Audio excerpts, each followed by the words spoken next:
Welcome to to Shade in Shade the in the City. City. I'm your girl, Treese. It's Nels. And today we are jumping into our review of Married at First Sight. It is season 16, episode 10.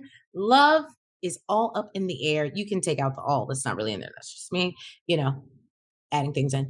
But thank you, Shade Squad, for joining us. If you have not already, please make sure that you have hit that like button. And that subscribe button. And y'all, you know what we're about to do. Let's get into it. And let's get shady. Because I think the tables are turning for Shaq and Kristen.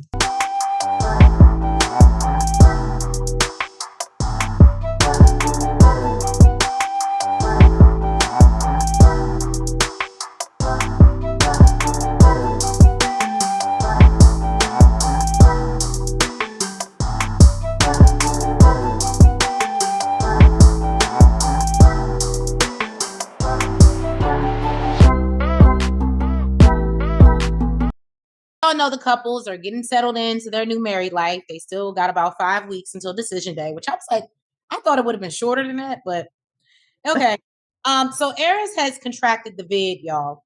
And he says Jasmine has a busy schedule and has been running around all day. So he's been making his own meals. And Jasmine feels like she's been trying to be there for Aris as much as possible. However, on day 4, he says that, Jasmine made him a vegetable soup the night before, and that on a scale of 1 to 10 of caregiving, he gives Jasmine a 7. I'm really tired of these scales. Right. I was just about to say that. The scales, Aris. But he said he's looking forward to getting his energy back and living normally again. So then once he seems to be feeling better and has beat the, C, Aris wants to return the favor to Jasmine for taking care of him while he was sick and offers to wash. Mm-hmm. Now, he hopes this will be a great bonding experience for him and Jasmine. And Jasmine appreciates the gesture from Aris, but says she's going to take Duchess to the groomers this week. So, well, she still does appreciate that he volunteered to do it. And she does feel like the more they do together, the more they will grow. And feels that it's going to help them progress in their marriage. Good luck. Yeah. So there was also a oh yes, Dr. Pepper sent them an assignment for those couples who Here's the word I was looking for. Yeah, basically for all the couples who are basically having challenges emotionally. So obviously we know that's going to be Kirsten and Shaq, Aris and Jasmine, and who's the Gina and Clint. So yeah, they have to answer these questions. It's all about love, but it's supposed to make them get on a deeper level and obviously connect on an emotional level. And we know that's what Jasmine wants. I can't tell you what Aris wants. Well, I can tell you what Aris wants. Yeah. Aris wants an orgy. That's what Aris wants. And yeah, they have their conversation. We all know he ain't never been in love. She said they didn't even really answer the question. Because the question was, what do they think it would take them to fall in love with their new spouse in the real world? And he makes a joke, kind of been like, and he was like, how many times has she fell in love? It must have been like 5 or something. Right. And she was like, well, how many times you throw shade at me? She was like, well, how many times you've been in love? Oh, that's right. You haven't. Right. Just because you're emotionally unstable and can't regulate, do not. Right. I was like, all right back at him. Oh, he does talk about that. He never wanted to fall in love because he said the one girl that he was close to falling in love with her, he was so hurt by her just basically ghosting him and he doesn't want to be in a room eating ice cream and singing R&B songs. And she says she's a hopeless romantic, so ain't no relationship taint her. Okay, she still believes in love. She still believes in a happy ending and believes that it's coming. Right. And if it don't work out with you, it'll be somebody else, boo-boo. Period. Listen, I was like, okay, Jasmine, okay. Give him that energy. Right? I was like, you know what's so funny? I think based off just this conversation and the last question, which we're about to get into, I feel like he's now going to start to be more attracted to her because she's pulling away. Go ahead, sing it, Trace. What happened? I said, go ahead, sing it. It's funny how the tables turn. Period. So he asked her if she was falling in love in this marriage, and she said she wants to, but not yet. She needs more of an emotional connection. Right. So he decides that he wants to try and break the ice and try to get to this emotional connection. So not the way. It was not the way. It was not the way. He wants trying to connect, but it won't about no emotions. Again, now he's trying to tap that. Y'all see? He decided to get them some drinks and play Never Have I Ever. Because he was trying to tap that. Now that she's pulling away. Now he wanted to tap that ass again. Okay. Because it's a challenge for him. Now she getting aggravated. Right. So the first question that he asked was, never have I ever kissed a member of the same sex. And she don't drink and don't. She said no. This mother told her she need to start her life over again. She was like, what? Because I ain't never cheat. She was like, because I ain't never cheat and I ain't never kissed a girl. He was like, I mean, yeah, all that stuff is fun. She like, why did y'all match me up with this man?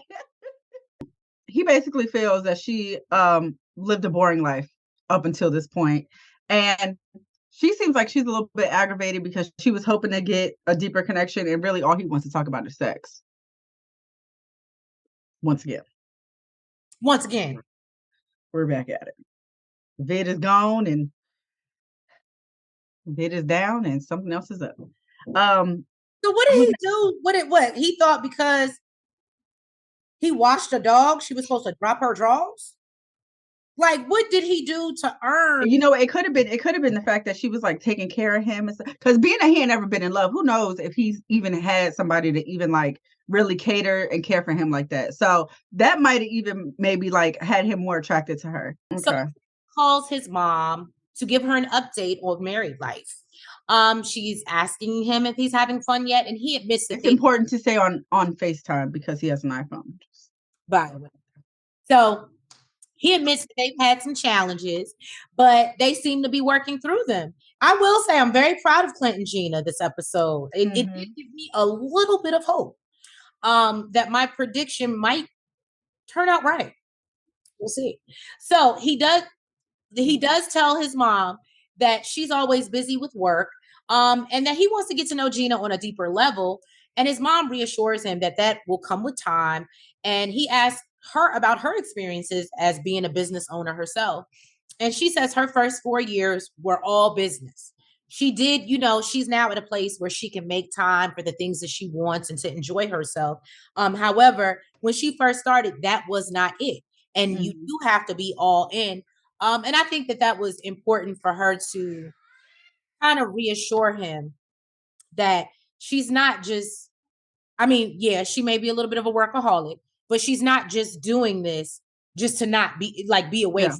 From this is about her business and who she is. So I thought that was dope. Clint understands a little bit better, and just wants Gina to have a better work-life balance. I was gonna say, especially because it's such what he said was they have such a far distance in such a short period of time. Same thing that Kirsten is talking about.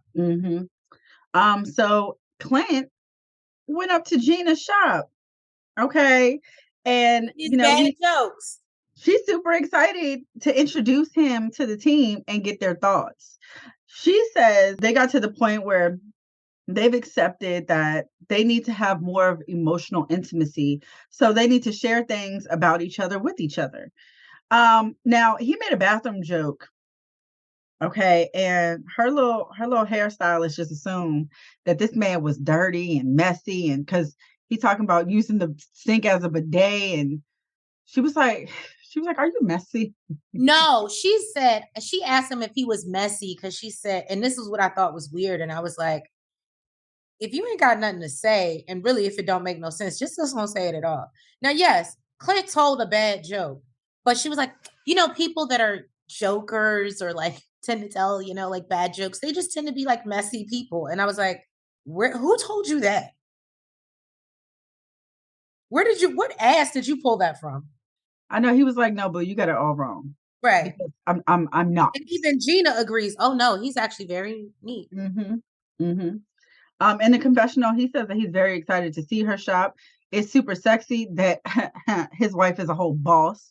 He says work isn't everything, and you still have to live your life. And he just feels that she needs to, make more time for him. Now they have the assignment that Treese was referring to have deeper connections, and they suggested them hold hands while they do it.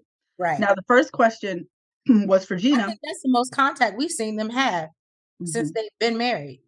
And I guess clearly it was a good suggestion. Right. Okay. Now, the first question was for Gina. What 3 things bring you joy? She says spending quality time with the people she loves, traveling, and decompressing. Clint says it is he's part of the 3F club. Friends, family, and makes her guess the last F. I said, if you said Clint, it better be food, goddamn. It better be food. Oh. For me, if he would have said football, I'd be like, Clint, I knew we were meant to be. Oh. I wasn't thinking football either.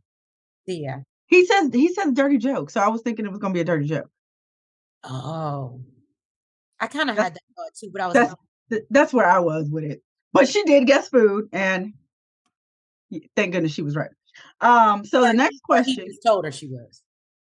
He was like, yeah, you know what? That's a better answer. So next question was, share with each other things that were different in life and how you managed to overcome them. Difficult in life. Jesus Christ. Gina said childhood for her was difficult because her parents got divorced when she was really young. They moved around a lot, and she had to get a lot of therapy. And she feels like she overcame it by shifting her mindset and knowing that no matter where you came from, you're not necessarily a product of your environment. Right. Clint says that he had got somebody pregnant. Yes. I was like, okay, Clint. But you know what? I don't know if he intended on sharing that in particular. I think that he wanted to go that deep to show her, like, I'm being this vulnerable with you. Yeah. So hopefully you can be just as vulnerable with me. Clint, I told you I like Clint, so yeah. But basically it was, huh? Well, he's not telling bad jokes. I mean, I think he's funny. I like the bad joke too. But so I was cool with it. Not for everybody, but that's my type of guy. I thought it was funny. He stuck his butt in the damn sink talking about this is a bidet. So basically Clint says that it was a struggle because, him and her were young. They didn't know what they were going to do. And they went back and forth about whether keeping it or getting an abortion. And I guess they came to the conclusion that they wanted to keep it. And she ended up having a miscarriage. And he was really ready to be a dad. He says he was all over. Yeah, so it was the support. It was super hurtful for him. Then it was, what scares you about your level of chemistry with your spouse? And they said that's an easy one. Whether or not they will continue to grow. Now, Clint and Gina, they go out on a boat for the first time. I've been waiting for this. Right. He loves that boat. He loves sailing. He talks about it so much. She loves adventure and travel. And I was waiting for this. I was waiting for this because I knew this was going to be it. Like, if she would just take enough time, take I'm not going to say 5 minutes. I know that was probably a whole day, but just take a day. She did good. Yeah, to spend with him on the boat, get to know him. I didn't see her on her phone. I didn't hear her talk about work. Like, I think she did good. Dang. Good job. That's the name of the damn boat. Right. He took her out on Dang. And it was cute. He was educating her on the parts and how to operate it. And he says, I would have been scared that thing would have smacked me in my head. My clumsy, that would have happened. I think that's why she was sitting down. That might have been why she was sitting down. Because I could see me getting something knocked off the boat. You probably would. Yeah. It would be her. It would be me. If it had to be anybody. Yeah. Now he says that he wants her to fall in love with sailing the way he has and grow their connection. Okay. So she asked him when he started sailing. He said since he was a fetus. Okay. in his mama belly, because his mama was a sailing instructor, and says he comes from a generations of sailors. And Gina is loving this. She says it's super relaxing. She loves that he's in his element, and she understands why he loves it so much. It was so cute. It was super I cute. did. Y'all, I know we were kind of hard on Gina, but I do want to see them work out. But I think it's going to, no offense, it's going to take a lot of her. A lot of her. He got some stuff too, but it's more her. It's more her. He's definitely willing to. He's willing to look past. He's willing to put in work and work with her. Now they decide to go on a date. Gina and Clint, they head to a professional bull riding event. Apparently, it was in town. They decided to go, and Clint says he's excited because this is unfamiliar territory for the both of them. And he says things like that just help you grow. So he's excited to be able to share it with Gina. Clint says they're rubbing off on each other like a romantic rash. It's the that comes out his mouth, I swear. Bless his heart. I don't care. I like it. I don't know if I want to be referred to as a rash. It's a romantic rash. He said a very romantic rash. That's called herpes. The romantic rash is called the herp. Okay? I don't want to be anybody's romantic rash. Yeah, think about it. I don't want to be. Well, you wouldn't be. Y'all would be to each other. They're rubbing off on each other. I'm good. Watching the bull riding has Clint actually feeling like he could do this. Even if he died, he know he could do it. And Gina's like, yeah, that man wouldn't last 3 seconds on one of these damn bulls. Okay, it would rip him to shreds. Oh, I thought you were going to say that made him want to ride her up and just say. It might have. You never know. So they both agreed that it was nice to get out and enjoy each other's company outside of their comfort zone. It was super cute. I thought it was really cute. I want to go see bull riding. Here we are, episode 10. Hopefully we only got to like 15, but I don't know. We got 5 more weeks. Clint, if it don't work out with her, I'll go with you to go see bull riding. I don't know about that, but I will go on the boat. I'll do both. You stupid. So Chris has planned a couples massage for him and Nicole. And he says it's been like 10 years since he did that, because the last time he did it with his toxic ex. We have to keep on hearing about her. Right. Why do we keep... Why is she relevant if she caused so much pain? Nobody cares. And you know what? I was listening to Auntie, and she made a point in one of her reviews that she said she thinks that they're trauma bonding because they keep talking about their exes and everything that they've been through. I was like, that's a very interesting point. Yes. Yes. So now another thing that annoyed me is he kept talking the whole time while they were getting massages. I said the same thing, but it wasn't even just him. I was like, yo, this is a relaxing moment. Production is having a whole conversation with him too. Oh, it really irritated me. I was like, why is there so much talking and we're supposed to be relaxing? Irritated myself. I felt like they should have went in there. We saw that they're getting the massage, and then we see them as they're leaving. Now, I will say, I think the masseuse was asking him stuff, but I would have been like, I would have respectfully said, ma'am. I thought it was production. I thought production was having a full-blown conversation. But then they're having a conversation with each other. Nicole looked like she was ready to fall asleep on the table when you up here talking. Yeah, let me tell you something. That would have been our first fight. Right. That part. That would have got on my nerves. So Nicole feels like, they fit together so well, and tells Chris that, she just wants to make sure she's doing everything to make him happy. This is all going on again while they are getting the massage. I don't know why. He encourages her to let it come naturally, and she tells him that she wants to make sure all his needs are met. They discuss their love languages, and he admits that, he could probably massage and touch her more since that's their like top love language. And Nicole actually admits that that's always been at the bottom for her. But since being married to Chris, it has now moved to her top, and she feels like she needs to touch him, even though he's right there beside her. Literally. Okay. And so, Nicole knows she's falling for Chris a little more each day and knows that she could fall in love with him. I think she already loves him. She just don't like the fact he ain't said it first. She wants him to say it first. She planned a special date night for her and her husband because she wanted him to see her neighborhood. And there's a place she always wanted to try, but she ain't had nobody to go with. So now she got a whole husband and she wanted to try new things. Huh? That's something I would do. Oh, I saw a few things that you would do. That. And then they had this whole setup for Nicole's drink that was clearly just about the experience and didn't even look like it tastes good. It was like some liquor. It looked like some liquor on a sugar cube with a spoon with some holes in it that you put lemonade or something through. I was like, you know what? This is so Treese. This is Treese. She know that it's going to be nasty. It ain't going to taste good, but she just wants the experience. The fact that she can just put her little stuff on a sugar cube and watch it melt through, and that's Treese. Everything is content. Even before content. Don't let this girl out of y'all. So once again, they start having this mushy, lovey-dovey conversation. They start getting on my damn nerves. Not the love in the marriage is making you mad. Not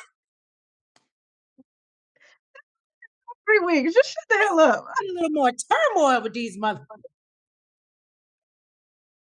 I'm starting to like Quentin and Gina because they had their little stuff and they just all like perfect and rainbows and cotton candy. And these motherfuckers, oh yes, let's just talk about love and how great we're doing. They also are the only couple that's having sex right now too, so that will make you a little more lovey-dovey. Who the hell want that visual? Why the hell you had to bring that up? I'm sorry. He says that he's proud to call her his wife. And she said that they know the goal is to grow into love and that they've never had this conversation, but she would like to have it. Even though Cal said, just let it happen. This is what happened when you having all these lovey-dovey, mushy conversations. No, when I say, and this is another way I'm like Nicole. When I want my answer, hard-headed. Get my answer. It was. And it sucks because then she didn't like the answer and behaved probably just like. Look, you could have some. You was about to give a whole spiel. It's one word: hard-headed. Yeah. Yes. Now he says that he doesn't want to feel pressure to say it. He just feels that it's one of those things that when he's ready, he'll say it, and he just wants it to be genuine. Once again, we're talking about his past relationship. He says that he said it when he wasn't ready, and he feels like, once you say it, you can't take it back.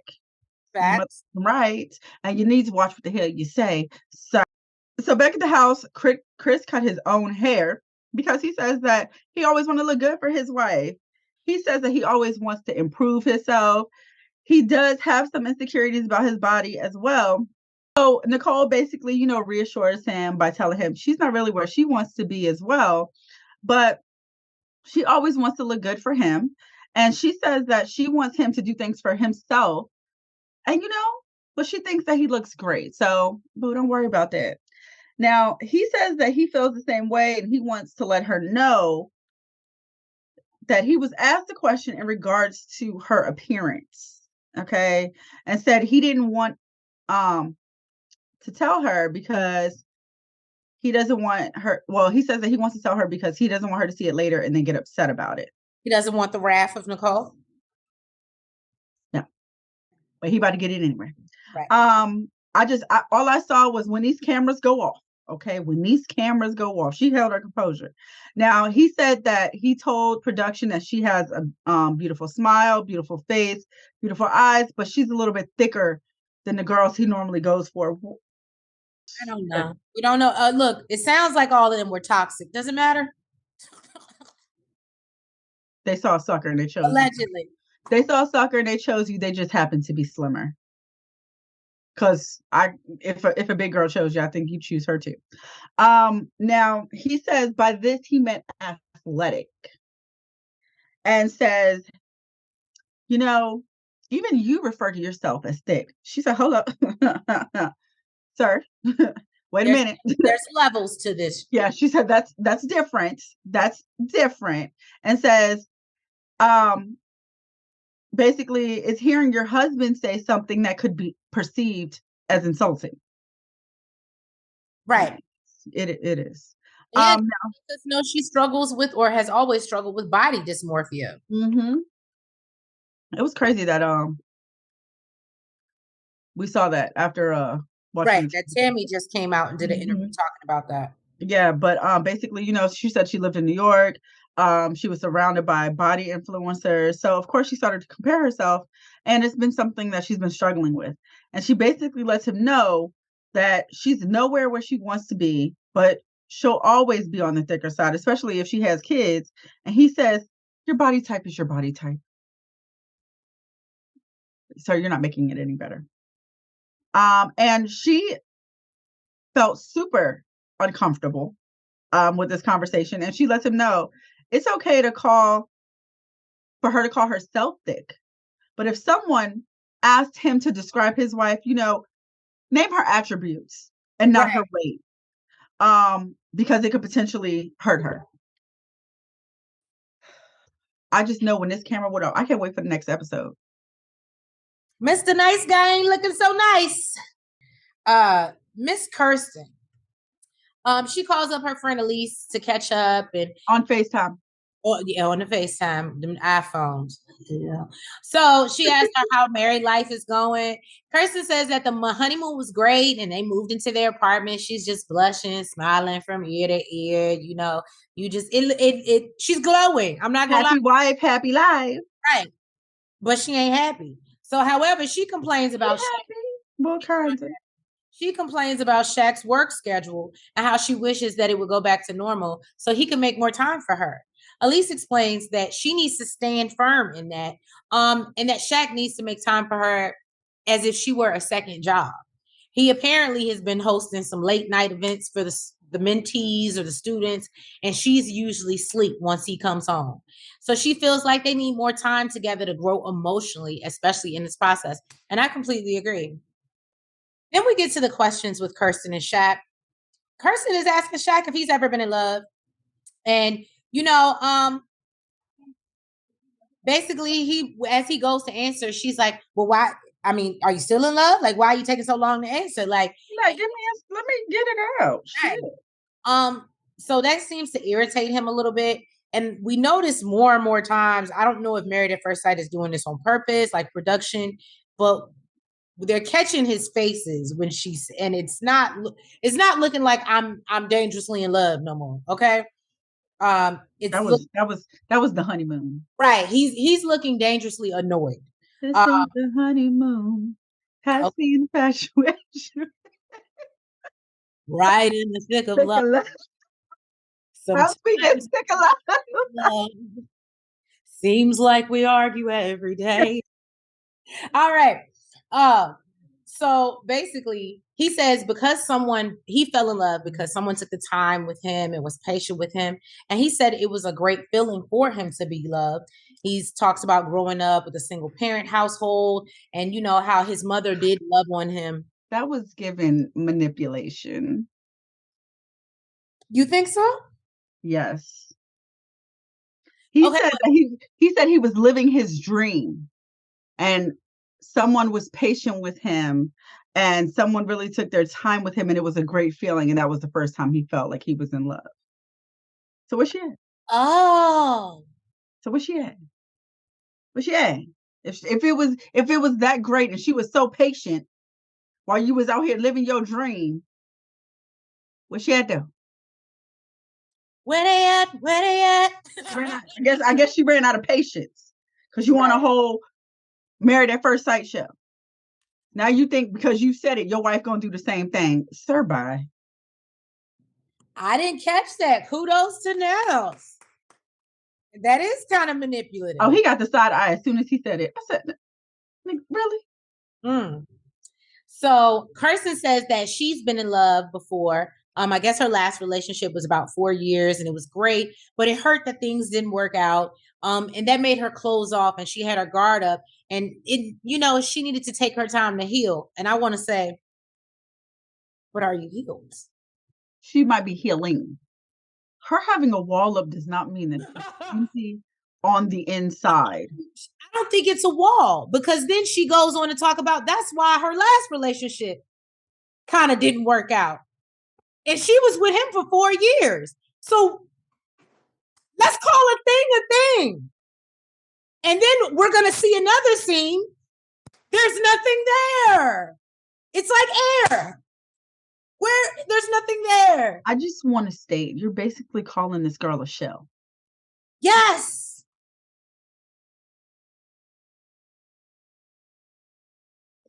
And this it's been a minute. And it's been a minute. And this is no shade, but we sit up here and we talk about Jasmine. All shade. Well, it's all shade. But we sit up here and we talk about Jasmine, but at least Jasmine can open her mouth. She can speak for herself. She can share her experiences. And this girl, as much as she has going for her, nothing on the inside. Weird. I'm sorry. I'm sorry. I completely got off track with my notes. But basically she gets on him about wanting to spend more quality time. And basically feels like they need that because they have such a short time. And, you know, she tells him that that's basically what she needs to kind of help her fall in love. And he says he needs to make himself happy. And if he's not happy, he can't make her happy. So, you know, she says she won't always be this needy, but feels since, you know, they just met, she needs to be on him 24/7 with nothing to say. Shaq is having his mentees over, and Kristen finally gets to meet them. Now, Kristen says, well, she sits down with them and she wants to, you know, hear everything. She wants to know how her husband leads them and how he's impacted their lives. Eric, one of the mentees, says initially we thought this man was corny as hell. Mm-hmm. And Devin said that, you know, he had to take a step back and realize, you know what, he really hit. Like, he really up on stuff, and says that, you know, he has a fearless mentality, and that's why the students really gravitate towards him. Chandler says that they were really nervous about him going through the process because they was concerned he was going to end up marrying somebody that was ugly. But girl, you beautiful. Who did your hair? Kirsten said, me, boo. I did myself. Well, I just curled it today because, you know, she got a couple pieces in. We don't know if they did herself. She could have did those too. Those ain't hard. She doesn't look like the type to do them herself. So now Kirsten and Shaq put a picture up on the wall. She said what? She won't put no pictures up on her wall. Why the hell would she put extensions in her own hair? She won't hang her clothes up in the closet. Why would you are really going in on her? No. Oh my God, you basically said the girl's apartment is as bare as her insides. Now you're talking about she won't even do her own hair because she won't hang up her own pictures. Or her clothes. You saw her clothes in the closet? Oh my God. Treat. So Kirsten and Shaq are basically being interviewed at this point. And the guys ask, in his ways for 30 years. And they want to know, like, what type of sacrifice did they have to make? Now, Shaq reveals that, you know, he came to the realization that he's no longer on this path by himself. And he got offered a job in another state, a huge opportunity, and he turned it down. And he says he turned it down without consulting Kirsten because he knows if he would have brought it to the table, it would have been a problem. And they need to focus on them.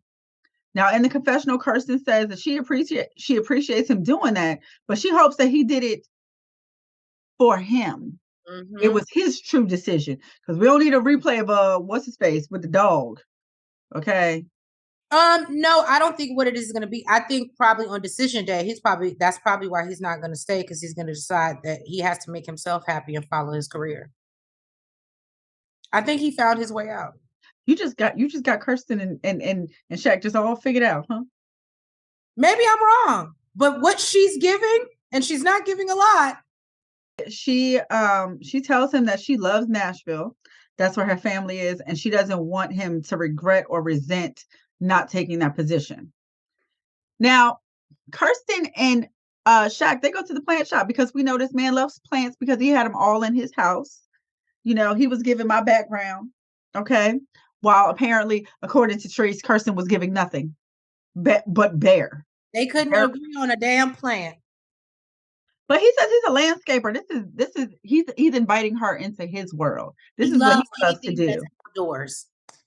You said what? He said he loves anything that's outdoors. Mm-hmm. Mm-hmm. And basic.